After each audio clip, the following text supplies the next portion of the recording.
প্রিয় ছাত্রছাত্রী, আপনারা যারা বিএ, বিএসসি, বিকমে সমর পোর্টালের মাধ্যমে অ্যাডমিশনের অ্যাপ্লাই করেছিলেন, আপনাদের মধ্যে অনেকেরই রেজিস্টার মেইলে এই মেইলটি প্রেরণ করা হয়েছে বা সেন্ড করা হয়েছে। সকাল থেকে অনেক ছাত্রছাত্রী যোগাযোগ করছেন যে আসাম হায়ার এডুকেশনের তরফ থেকে যে মেইলটি এসেছে এটা আমরা বুঝতে পারিনি, দুশ্চিন্তায় পড়েছেন। এবং আপনারা দেখবেন আমার থাম্বনেইলে লেখা রয়েছে যে ভুলবশত কোনো কিছু যদি কোনো ছাত্রছাত্রী আপলোড করে থাকে আগে, সেটি কিন্তু এডিটের অপশন এখন আর নেই। সেই ক্ষেত্রে আপনারা কি করবেন? এই সমস্ত প্রশ্নের উত্তর নিয়ে আজকের এই ভিডিও তৈরি করা। তো আসামের যে কোনো প্রান্ত থেকে যারা আমার ভিডিওটি প্রথম দেখছেন এই চ্যানেলটিকে সাবস্ক্রাইব করবেন, কেননা এই চ্যানেলের মাধ্যমে প্রথম মেরিট লিস্ট কীভাবে ডাউনলোড করতে হবে, কখন আসবে, প্রত্যেকটা তথ্য আমি দায়িত্বের সাথে এই চ্যানেলে আপলোড করব। এবং ভিডিওটি ভালো লাগলে লাইক করবেন, অবশ্যই আপনার সাথে থাকা বন্ধুদের কাছে ভিডিওটি শেয়ার করবেন যাতে সবাই সঠিক তথ্য পেতে পারে। তো চলুন মূল ভিডিওতে চলে আসা যাক। এই যে মেসেজটি এসেছে সবার মেইলে হয়তো আসেনি, কারো কারো ক্ষেত্রে এসেছে। তো এটি হচ্ছে মেইল আপনারা দেখতে পাচ্ছেন। এটা আমি মোটামুটি একটা আলোচনা করছি। এখানে বলা হয়েছে যে দেয়ার অনামিকা বৈদ্য, যে প্রথমত আপনারা জানেন যে একটা ছাত্রছাত্রী বা একজন ছাত্রছাত্রী নিজের লগইন আইডি থেকে 6টি কলেজ সিলেক্ট করতে পারবে। এটা প্রথম থেকে বলা হয়েছিল বা আমি নিজেও ভিডিওতে বলেছিলাম। সেই ক্ষেত্রে যদি কোনো ছাত্রছাত্রী 2টি কলেজ ধরুন অ্যাপ্লাই করেছিল, তার হাতে এখনও 4টি কলেজ বাকি রয়েছে, সিলেক্ট করেনি কারণ তার দরকার হয়নি। এরকম যদি কোনো ছাত্রছাত্রী দরকার হয়নি এটা না বুঝে, 6টা যে অ্যাপ্লাই করা যায় এটা না বুঝে অ্যাপ্লাই করেনি, কিন্তু সে ভেবেছে কি এটা তার দরকার, কারণ 2টো কলেজে ও অ্যাডমিশন নাও পেতে পারে, মার্ক অনেকটা কম রয়েছে।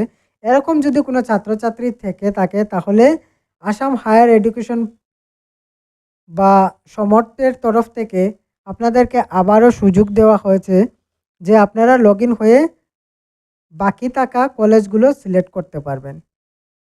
তার মধ্যে একটা কথা পরিষ্কার করে বলা ভালো, যারা নাকি টার্গেট করেছেন এই কলেজে আমি অ্যাডমিশন নিব, আমার মার্ক ঠিক আছে, বা এই 2টো কলেজ 2টো থেকে একটাতে আমি পেয়ে যাব, তাহলে আপনাদের ক্ষেত্রে আর 6টি কলেজ সিলেক্টের কোনো প্রশ্নই আসে না, আপনারা না করলেও চলবে। এখানে আরও 2টি কথা পরিষ্কার করে বলা হয়েছে, নতুন রেজিস্ট্রেশন আর হবে না, রেজিস্ট্রেশন নতুনভাবে করতে পারবেন না।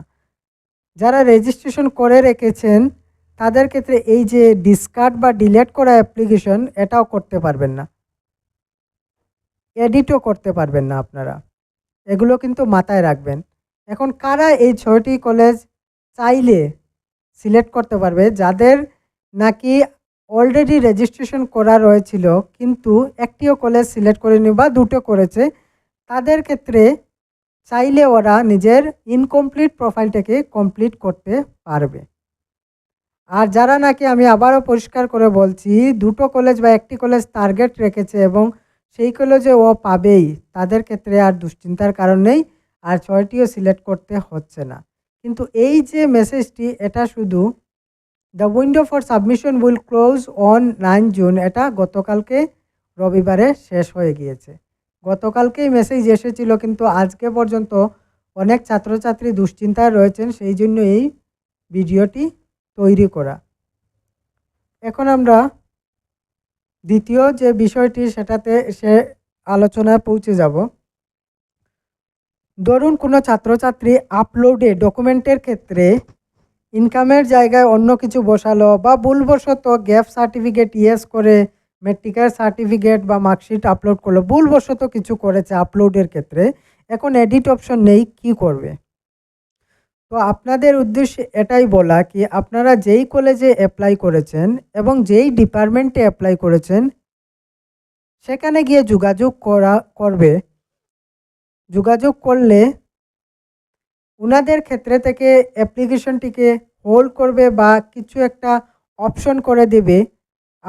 আপনি সেই সময় এসে এই লগইনে ক্লিক করে লগইন হয়ে আপনার ডকুমেন্টটি সঠিকভাবে আপলোড করতে পারবেন। লগইনে একটা ক্লিক করবেন। যেহেতু আমার বর্তমানে ডাটা নেই সেই জন্য ইন্টারনেট কানেকশন আমার বর্তমানে বন্ধ রয়েছে, সেই জন্য আমি দেখাতে পারছি না। এখানে লগইন হয়ে আপনারা আপনাদের অ্যাপ্লিকেশনটি এডিট করতে পারবেন বা ডকুমেন্টটি সঠিকভাবে বসাতে পারবে। আমি ইন্টারনেটটা কানেক্ট করে আপনাদেরকে দেখাচ্ছি।